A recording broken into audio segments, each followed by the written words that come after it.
What's up, adventurers? My name is Platinum Phoenix, and welcome to my new Let's Play in Fossil Fighters Champions.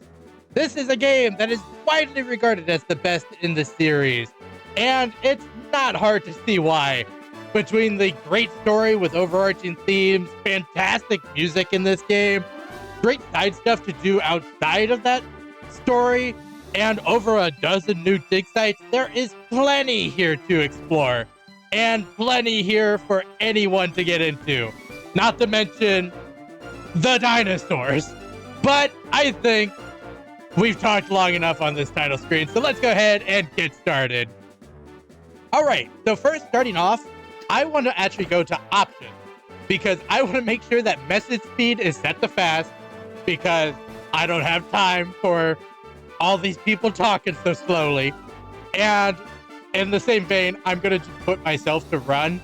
If you are set to walk, you actually have to hold the B button in order to run everywhere. And it's the opposite for if you are on run. You will run normally, and then if you hold B, you will walk. And I think I'm also going to turn down music a little bit just to make it less daunting later. But let's go ahead and start this story. And our first choice, boy or girl. And I want to gush a little bit because look at these designs. They are very cool designs. And I'm actually going to compare it to Pokemon because people love comparing this series to Pokemon. And I'm going to say these designs are better than 99% of Pokemon designs. At least for protagonists. I don't want to step on anyone's heels on that. But honestly, I like the girl's design more because, like, the ponytail off to the side is so cool. And the jacket vest, I like blue more than the orange of the boy. But everything is just really well designed. And I would pick the girl, but I think I'm going to go with the boy. And the boy's name, official name, is Dino, which, you know, is a choice I guess they made. The girl's name is Dinah, which again is a choice, but I'm not going to go with either of those. And instead, we are going to go with Phoenix. Gotta keep up that brand. And our last option here is we get to choose an icon. We have 8 to start out. But you do unlock more as the game progresses and you do some side stuff and everything. You can unlock more. But our choices now are boy, girl, 3D boy, 3D girl, Tricera T-Rex, or Tricera fossil, or T-Rex fossil. And normally, the dinosaur-obsessed kid in my brain would almost always go with T-Rex playing this game.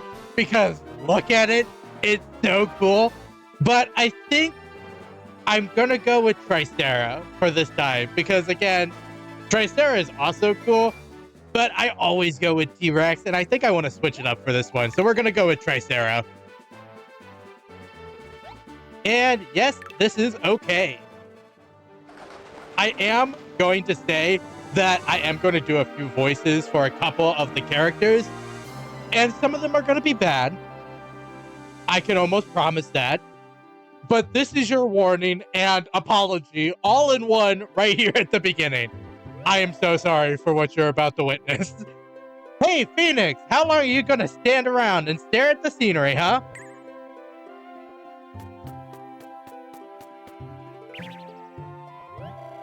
Quit stalling and get over here, Phoenix. People say wild Vtuber live at the top of this mountain. Come on, we just went over this. A Vtuber is a dinosaur that has been revived from fossils. Man, I never thought I'd get to see one with my very own eyes. Now come on, we're not leaving until we get some wild Vtubers of our very own. Race you to the top.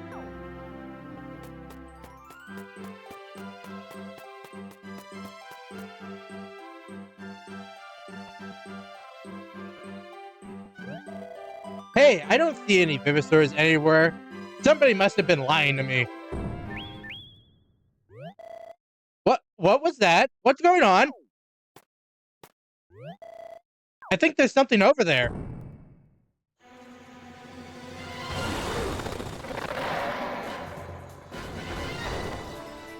That's an Allosaurus.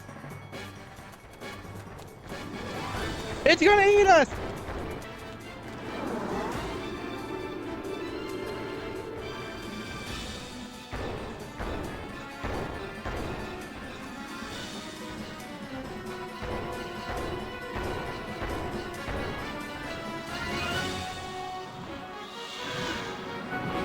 Speak, a pterodon, a pterodon. Jump on, both of ya. Huh? Get a move on now. But.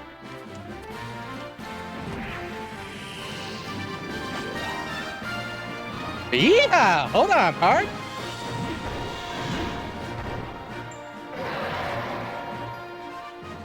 Whew, you folks all right?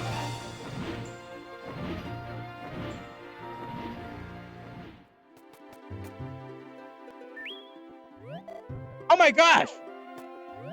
You're Joe! I love how excited he is, and he just... Joe is such a generic name, and him just yelling, "You're Joe!"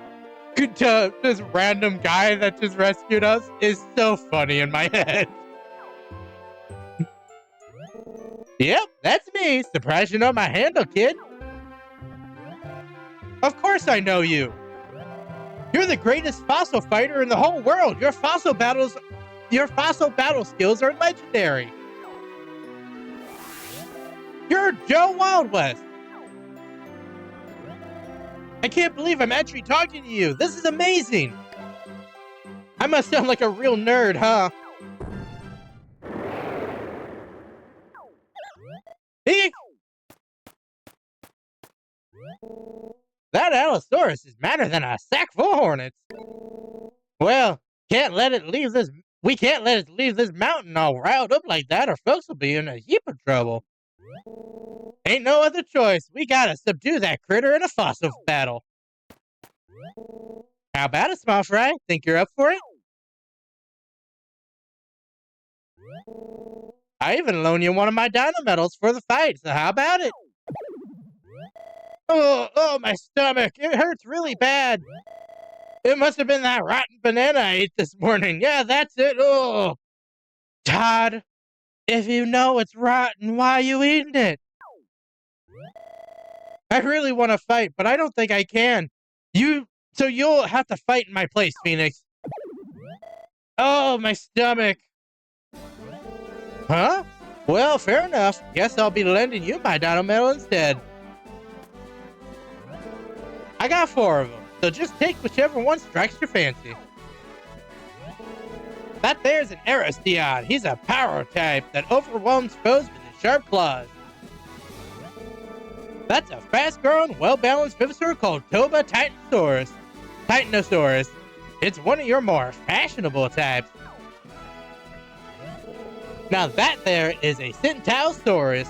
It's a backup type Vtuber that has great support skills. And finally, we got a Dimetrodon it's a tricky technical type that confounds foes with special skills. So, that's all she wrote. Now dive in and pick yourself a Vivassaur. Alright, well, we have a choice of Vivassaurs, but I have a bone to pick with Joe Wild West here. And yes, pun completely intended. But my bone to pick with Joe here is that there are 5 types in this game. There are air, water, earth, and fire types, which are all represented here in the types of our starters. But the last type is neutral type.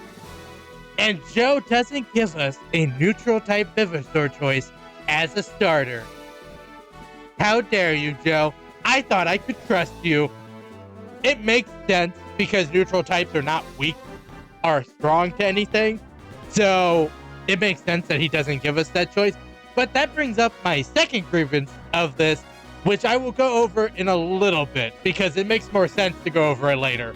But since we have a choice of starters here, I think we should go over them. So first up is Dimetro, or Dimetro, depending on how you want to say it. And before we actually get into the Vivisaurs, I want to go over these bios because it's a lot of information all at once. So starting with stats, I'm giving you stats based on rank 20, and in the same vein, I'm giving you support effects as if they are rank 20, because if you plan to use the Vivisaur for the whole story, they will be about rank 20 by the end. But going left to right from stats, the first one is LP, or life points, which just tells you how much damage a Vivisaur can take before being defeated. Next up is strength, or attack power, which just determines how much damage a Vivisaur can do. Next up is defense, which determines how much damage they take from other Vivisaur's attacks. Next up is accuracy, which just determines if they can hit their skills or not. After that is evasion, which is basically the opposite of accuracy, which just tells you how often a Vivisaur will avoid getting hit by a skill. Evasion also determines speed, but we'll talk about that more in a little bit. And the last stat is critical hit rate, which just tells you how often a Vivisaur will crit, which does 1.5 times damage from their regular attacks. But getting back, or actually next up, I want to talk about support effects, because they are kind of complicated in the way that they work. Basically, there are two zones a Vivisaur can be in a fossil battle. One is the attack zone, which is the front, and the other is the support zone, which is the back. If a Vivisaur is in the support zone, they give their support effect to the attack zone that they are listed for. So they can either give it to your attack zone or your opponent's attack zone. And it just tells you how they are affecting the stats of those two attack zones. And I think it's important to bring it up because, again, it's very good for your Vivisaurs to know when you want them to be in the support zone rather than the attack zone to help. And the last thing I want to go over is actually directly under the Vivisaur's name. It's their class. And as you can see, Dimetro here is a mid-range. There are 3 ranges that they can be: close range, mid-range, and long range. Close range being the most restrictive that they can be at, and mid-range being the most flexible. So with that being said, let's go over Dimetro. And like I also just said, Dimetro is a mid-range Vivisaur, meaning it is the most flexible out of all of the starters, being the only mid-range Vivisaur.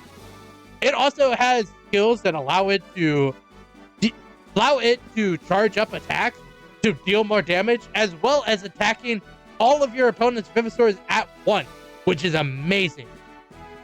It also has a skill called FP Absorb, which allows it to, whenever it is damaged by a skill that only damages it, it takes 30% of the FP that was used to cast that skill and gives it to you.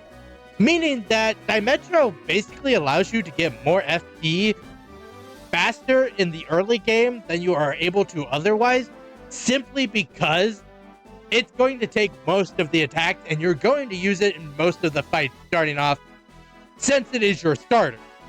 It also has great support effects, making your enemies easy to hit and less likely to hit you by lowering both their accuracy and evasion, which are 2 things you very much want to do. Dimetro is also the fire type starter and is also my favorite design-wise, because look at him, he is so cool. But next up is Erosteon, or Eros. And Eros, as Joe put it, is your attacking type Vivisaur and does real good at that job, having the highest attack stat of all of the starters at 89 at rank 20. It's crazy, because the highest a Vivisaur can naturally have as an attack in this game is 109, meaning that Eros is only 20 points away from that. And using a few buffs, you can very easily overcome that. Eros also has 2 things to do with his life bar, which is weird for a starter to have 2 things to do with its life bar. But the first of it is Parting Blow, which is a skill that allows it, whenever its life points are below 10%, it gets a boost to all of its stats. Its attack and accuracy gets a 3 times boost, while its defense and speed, or evasion, gets a 1.5 times boost until it is knocked out or goes above that 10%. And speaking of going above that 10%, that's where Law of the Jungle comes in, because it allows arrows to basically steal the life points of your other Vivisaurs and give it to itself to heal, which is very good if you just need your Vivisaur to last longer in battle to deal more damage, which is Aros' whole thing. The last thing I was going to say about Aros is, one, that it's an air type, and two, that it is probably the most straightforward of all of the starters here, mostly because if you played the first game, it's just a juiced up Spinax, which is awesome. But next up, we have Toba, the water type starter. And unfortunately, Toba is the only starter I cannot flat out recommend because it is a water type. And we are given one more Vivisaur later on in the game that is a water type, and it just clashes, especially in the early game where you're fighting a lot of air types and water types kind of get destroyed by them. So having 2 water types on your team kind of doesn't work very well at the beginning. But getting into Toba specifically, it is the only long-range starter, meaning it is going to more effectively live longer just because it has the highest life points of all the starters, as well as being in the back most of the time when you're fighting a lot of close-range Vivisaurs and mid-range Vivisaurs that can't really effectively hit her very easily for their most effective damage. Toba also likes to play with her health bar using Sacrifice, which allows her to do basically the opposite of Aros. And instead of stealing life points, she can give her life points to her allies to make them live longer. And in that same vein, Toba acts more as a supportive type Vivisaur, mostly because of, like I just said, their Sacrifice, but also because of her support effect and the fact that she's a long-range Vivisaur sitting in the back in the support zone. You almost are always getting her support effect. Toba also has auto counter as a skill, which just allows her to do a little bit of extra damage. Basically, whenever she takes a hit, if it only hits her and it does not rotate your Vivisaurs, she will do 30% of the damage back to the Vivisaur that hit her, which is pretty good, honestly. But the last Vivisaur we have left to go over is Sintao, which is an interesting starter because, one, it is a close-range Vivisaur, but it doesn't really necessarily have to sit in the attack zone all the time. And the reason for that is because of its support effects. Its support effects are so good, I would probably say it is the best support effects of every single starter here. Literally taking 20% away from every single stat of your enemy's attack zone Vivisaur is insane for the beginning of the game. And, well, it wouldn't be at the beginning of the game, but it's basically amazing throughout the whole game because it will always cripple your opponent. And the other reason it can sit in the back is because it is a Link Pokemon, or Link Vivisaur. Basically meaning when Joe said it's a backup type, he was just saying it has the Link ability, which means whenever it is sitting in the support zone, the attack zone Vivisaur that you have, whenever it attacks and hits one Vivisaur, your backup Vivisaur has a chance to also attack that Vivisaur for free, which is awesome. It also has the highest crit rate of any of the starters, meaning that it effectively has a higher attack stat than Toba and Dimetro, just because of the crit chance. And it gets pretty close to Aros in average amount of damage it deals. And the last thing I want to say is that it has the skill power scale, which is another thing that just lets you save on FP, because it just allows you to take your FP and your opponent's FP, jam them together, and then divide it between you two. So if you have low FP and your opponent has a lot of high FP from you just KOing one of their Vivisaurs, you can even that out and even do another attack if you have another Vivisaur, which is great. But since we have gone over all of the Vivisaurs here, who am I going to choose as my starter? I think it's pretty obvious. It's not going to be Toba. Like I said, it's the one I recommend the least out of the starters, and even with the long range, which is kind of hard to get on your team, I don't think it's worth it. Also, like I said, Dimetro is my favorite looking of the Vivisaurs, at least here. So I think I'm going to go with Arrows. I have an idea for an Earth type and a Fire type that I want on my team more than these two, so they take precedent over the starters. So that just leaves us with Aerosteon, which is perfectly fine with me because I love this thing. Yes, we are choosing Arrows. Also, I want to bring up Aerosteon just sounds like an air-type evolution, which, one, I think would be an awesome name for an air-type evolution, but two, is just really funny to imagine an evolution that's just this giant dinosaur. But grease my pants and call me slick. That's a fine choice there, Small Fry. Now remember, once you throw that Dino-mite at the Allosaurus, your Vivisaur will be unleashed. The strength of a fossil fighter depends on how much of a bond they build with their Vivisaurs. So make sure y'all trust each other and try to have some fun, alright?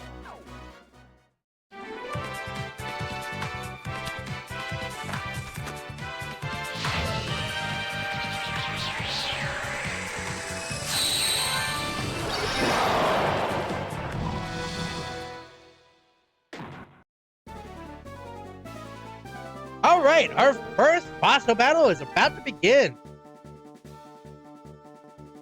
And as you can see, this looks very different from the first game, having 6 areas instead of the 4 of the first game. And this game actually completely redid the battle mechanics from the first game. Unfortunately, this is an awful battle to show it off at, so I think we're just going to push that explanation onto a later battle that we're going to do. But your Vivisaur is on the left, the opponent's Vivisaur is on the right. This here is the LP gauge. It shows your Vivisaur's life point. If a Vivisaur's life point gauge hits 0, it'll knock out a battle. So to win, just knock your opponents out before they do that to you. Next up, let's make your Vivisaur attack the Allosaurus. The Vivisaur with the highest speed gets to move first. Like I said during the bios, speed is based on evasion. And basically all of the starters are going to be faster than this Allosaurus. So they give you a bit of a leg up on this first fight. You're attacking first, ain't that a kick in the pants? Vivisaurs need energy to take action. This energy is called Fossil Power, or FP. Your FP was just recharged. FP is consumed when a Vivisaur acts and recharges on the next turn. You'll use these icons on the bottom of the screen to command your Vivisaur in battle. To make a Vivisaur attack, you've gotta select the attack icon. Next, you gotta choose the Vivisaur that you'll do the attacking. Now, choose the skill you want to use from the skill panel. Finally, choose the enemy Vivisaur you want to attack. Wind blast him, Arrows! Hit him with the power of wind! Remember, a Vivisaur can only attack once per turn. If none of your Vivisaurs can perform a move, then your turn is over. I like how it gives you the end battle or end turn for free without you having to go to that specific icon. It does that whenever all of your Vivisaurs have acted or whenever you're out of FP to move. So it's very nice that they basically are like, oh, you can't do anything? Here you go. But it's the enemy's turn now. Get ready for the Allosaurus' attack. All right, what do you got, Allo? Oh, he's going to bite me. Got the Allo bite for 32. So the last thing I want to go over for this fight, because as Joe puts it, whoo-hee, that was a bright, powerful strike there. Now it's your turn to hit him back. I think you're good from here. Just do as I showed you, and you'll be fine. So Joe's letting us go for a little bit, basically letting us attack once, because that's all this Allo is going to be able to take. But I want to bring up the positioning of the Vivisaurs of this first fight. because it's not all where Eros is right now. Basically, Joe puts your Venusaur wherever they will be most effective for this fight. So Eros and Sintao will be in this front position, while Dimetro will be either in the top or the bottom of the support zone, and then Toba will be in the far back of the support zone. So I just think it's nice that Joe's just like, oh, you picked a Venusaur that won't be good up front, plus Aloe will do a lot of damage to them, so we're going to put them where they're supposed to be. But with that being said, let's go ahead and blast this guy with Air Slash, basically. Oh, 69. Nice. Hot dang, that Allosaurus seems to settle back down. That Allosaurus finally calmed down and went back to his Dino-mite. Nice job, small fry. You did a real good job. Also, can I just mention how terrifying it would be to just have roaming dinosaurs that are just rampaging in just like a random forest that you could stumble onto? That's terrifying. You ran that fossil battle like a pro, Phoenix. You're awesome. Huh? Hey, my stomach doesn't hurt anymore. Yeah, well, who cares about that now, am I right? That Allosaurus was abandoned by some cruel fighter. Reckon that's why he had his horse in a bunch. Venusaurs need to be with fossil fighters they know they can trust. If they're abandoned, they'll go feral and their true nature emerges. That's why I'm here, actually. The Fighters Association asked me to round up rogue Venusaurs. Oh, shucks, where are my manners? You know this already, but I'm Joe Wild West, and I'm a fossil fighter. I'm Todd, and Phoenix is my best friend. We always cheer for you on TV. Our dream is to become great fossil fighters just like you. Ah, shucks, small friends are gonna make me blush.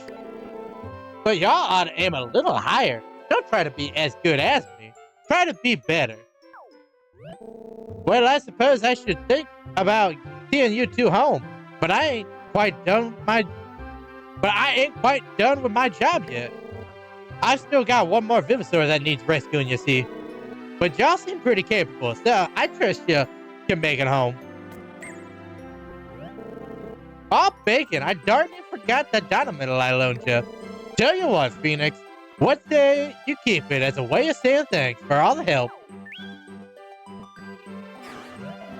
Oh man, if only my stupid stomach hadn't started hurting. Okay, so here's my other bone to pick with Joe here. Why doesn't he give the Allosaurus to Todd? It would be so easy and also so cool if Todd got an Allosaurus here, because, spoiler alert, Todd does get Venusaurs later, but we don't know how, we don't know where, and he just gets them. It's like, he gets them for free, and there's no explanation on why he gets them. It's basically my biggest point of contention.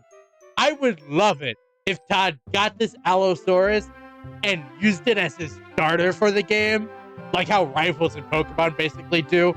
But it would be so cool, and it would also clear up my grievance with not being able to choose a normal type or a neutral type starter here, because Allosaurus would be the neutral type given to Todd. It would just be so cool. Listen up, small fries. If you love your Venusaurs and share their passion for fossil battles, then y'all can accomplish anything. I look forward to the day you both become proper fossil fighters. But for now, I gotta mosey on down the trail. Adios!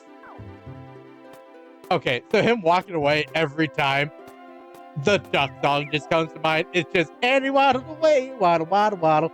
As he was walking away, it's just, my brain thinks that's so funny.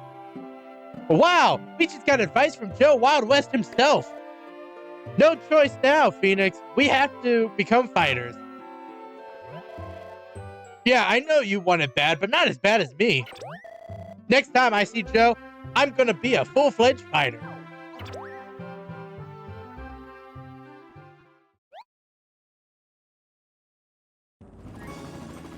Alright, so there is a 2-year time skip here. And as they're going to talk about in a minute, there was a preliminary to something that's coming up. I don't agree with this 2-year time skip. I think there should have been a 1.5-year time skip or something like that. Because there's several things that just don't make sense with this 2-year time skip. And with the fact that they say that there's a preliminary, and it would have made a lot more sense if we could see the preliminary. Also, this game is pretty short, so adding the preliminary to the beginning as like a prologue of sorts to the game would have been very cool to see. But I can't believe it's finally gonna happen, Phoenix. My heart is beating like a jackhammer. We're going to be in Joe's very own tournament, the Calisteo Cup. All the cool fighters just call it the Cup for short. Joe would be amazed to know we made it through the preliminaries and came all the way here. Hey, I can see the Calisteo Fossil Park. That's where the cup's gonna be.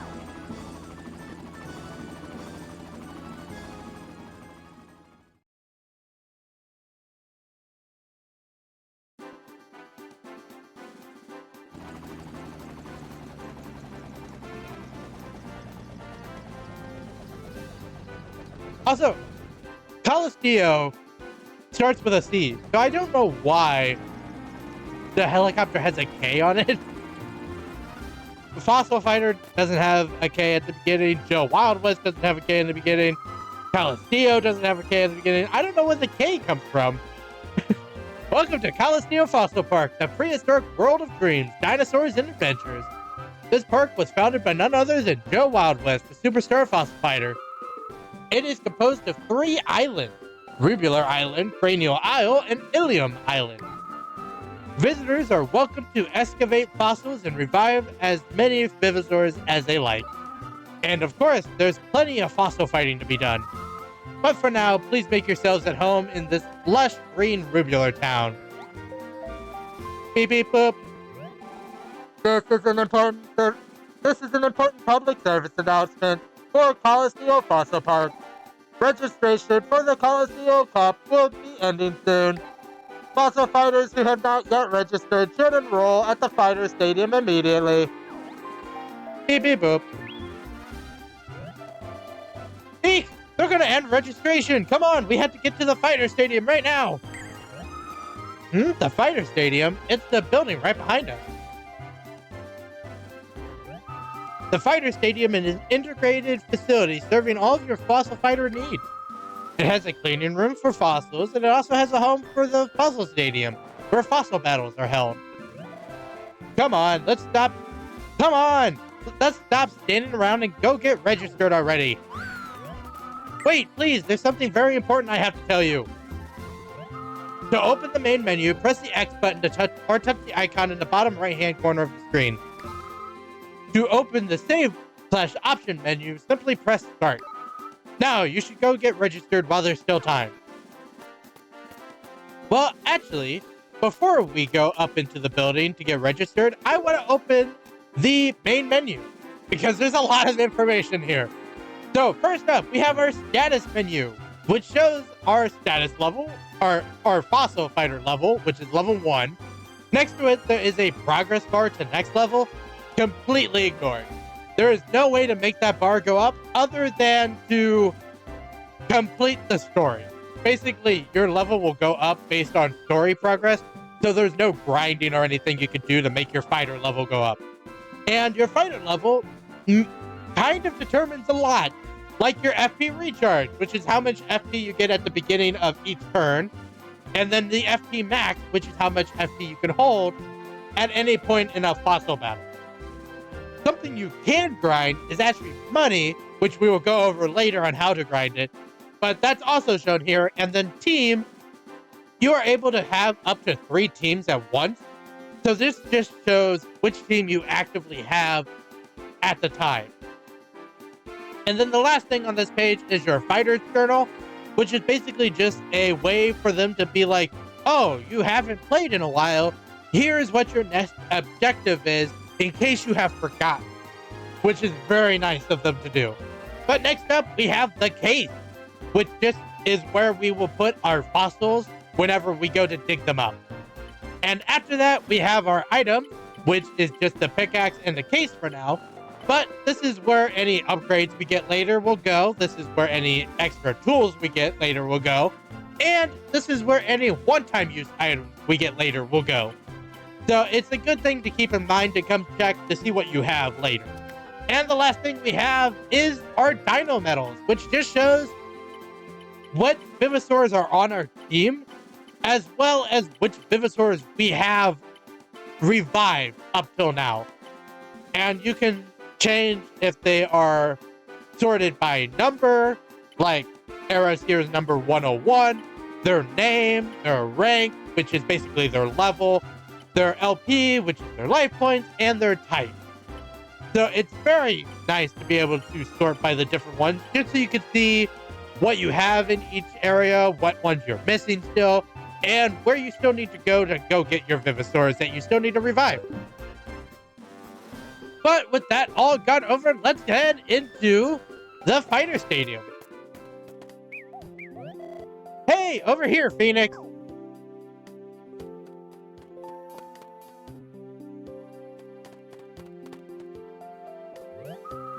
Hello and welcome. I take it you want to enter the Calisteo Cup? In that case, may I please have your name? Thank you very much, Phoenix. Your qualification through the preliminaries has been confirmed. Please wait here. Someone will be along shortly to instruct you on our facilities and rules.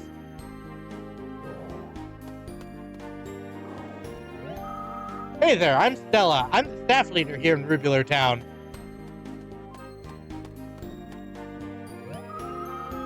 You guys just made it in time, but since you did, I'm going to start the tour in the most important place. Right this way, please. The most important place? Where do you think that is? Well, based on the map that's directly above my head, I'm going to say the cleaning room, probably. You know, if I was a betting man, Todd, cleaning room would have been my bet.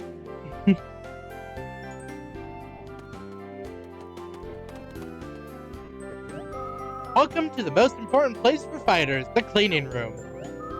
This is the cleaning machine. It carves fossils out of their rocky prisons. And then this machine revives Vivosaurs from the fossils. That's some pretty high-tech stuff. Yes, we try to stay up to date. As such, these machines may be a bit different from what you're used to. I'll explain how to operate them, so please pay attention.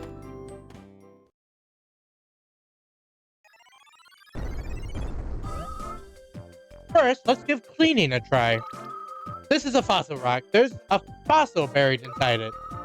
Cleaning is the process of extracting fossils by carving away the rock without damaging the fossil. You can see how well your cleaning is going on the upper screen. If the stone is being carved cleanly, the blue meter will increase from the bottom. If you damage the fossil, however, the red meter will increase from the top. If the blue meter rises above the line, it counts as a successful cleaning.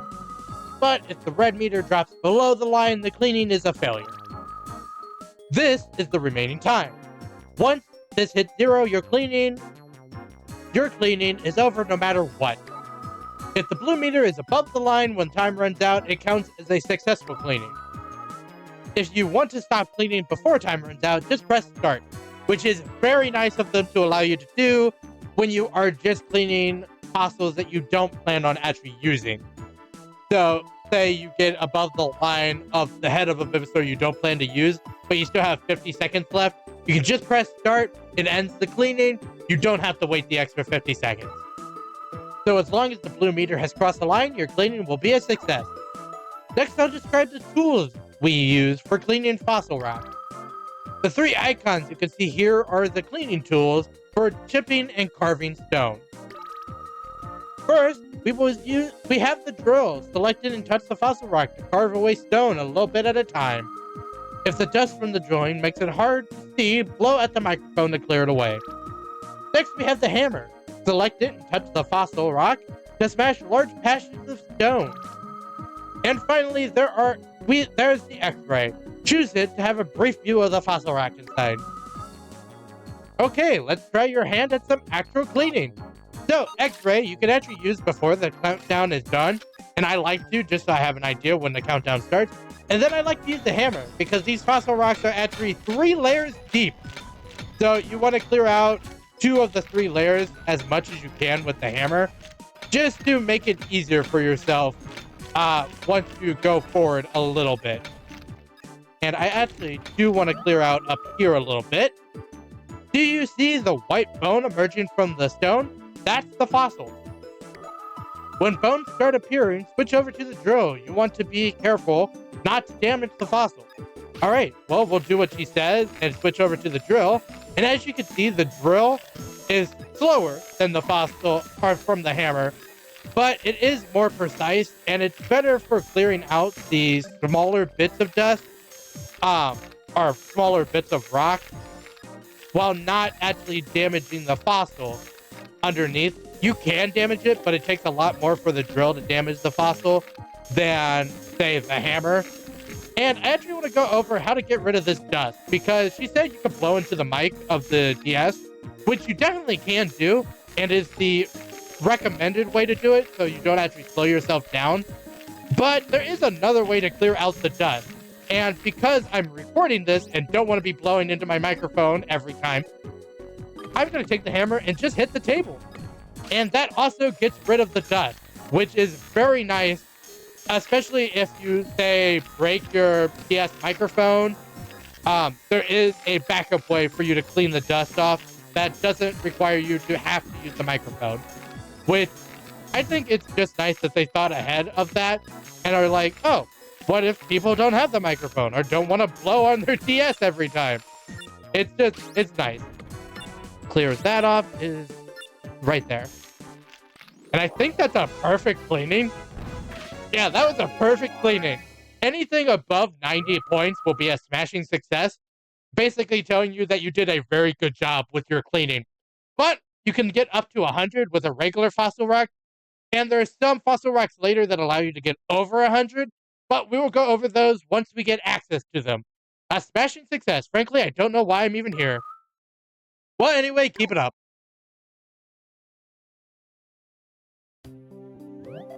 It's my turn now.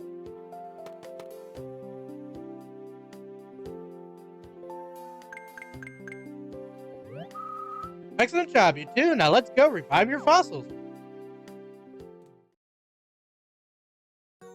And to go over reviving fossils, you specifically have to have the head of the Vivosaur that you want to revive in order to revive it. So having the body, the arm, or the leg will not allow you to revive a Vivosaur unless you have the head. And as you can see on this screen, Tricera here is rank 2 because we got 100 points. So every time you clean a fossil, you have the opportunity to get up to 2 ranks on that Vivosaur, which allows you to rank up very quickly. But because we were just given this new Vivosaur, we need to talk about it. So, Tricera! It's the whole reason I didn't recommend Toba. Tricera is another water type that we are just given, and in my opinion, works a lot better than Toba does. Mostly because it's a mid-range Vivosaur. But Tricera is an amazing all-around Vivosaur. Basically, if you want it to be an attacking type Vivosaur, that's perfectly fine. It has a skill that allows it to rotate your opponent. It has Parting Blow that says whenever it is below 10%, it gets the exact same boost that Eros got, with 300% to attack and accuracy and 150% boost to defense and speed.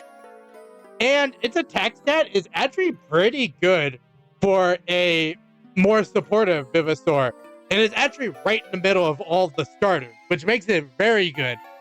But if you want to use it as a supportive Vivosaur in the support zone, it has a skill that allows you to raise the attack of any Venusaur, and its support effects also let you raise the attack of your attack zone.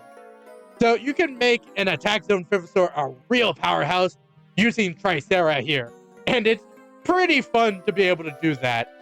But with that being said, let's actually go over this status screen, because this is our first time actually seeing it. So as you can see on this first screen, you can see all the stats, the rank of the Venusaur, the size and the class of the Venusaur, and the support effect. And then as we go over, you will see the skills of the Venusaur, Parting Blow being there. And this is just extra skills. And then you will have the bones of the Venusaur that you've cleared, as well as telling you how many points you need till the next rank.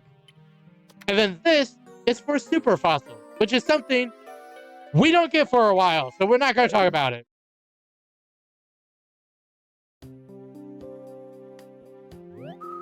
Once revived, the Venusaur is contained in the form of a Dino-metal. And here you go. These are your very own Dino-metals. It's funny because you can actually fail the cleaning of the Triceratops head, but even if you fail that, you still get Triceratops or Tricera. It will just be 50 points for the head. And this is the only time in the entire game where they do this, where you can fail a cleaning and still get the Venusaur. But it's just better if you want to use Tricera to clean it as well as you can, so you have an easier time raising it later. If you want to practice cleaning before the opening ceremony, just talk to Greta over there. Oh, so you're the Greta. She'll let you practice cleaning as often as you like, but just know you can't revive a Venusaur from a practice fossil. What do you mean? We literally just did. That's how we got Tricera. Now I'll explain the rules we use for fossil fighting. Let's head over to the fossil stadium. Alright, well, I want to actually stop here. I think we've been going for a little bit, and I think this is a good place to stop for this first episode. But before that, I actually want to say that Tricera here is the second member of my team. I decided I wanted Tricera because Tricera is so good, and you get it so late in the first game that you can't really use it. And because it's just given to us here, I really want to use it. So yeah, our first two members of the team already in Eros and Tricera. But with that being said, I hope that everyone enjoyed watching this episode. If you did, make sure to like, comment, and subscribe to the channel. Next time, we go learn how to fight so we can take part in this tournament. But until then, happy adventuring.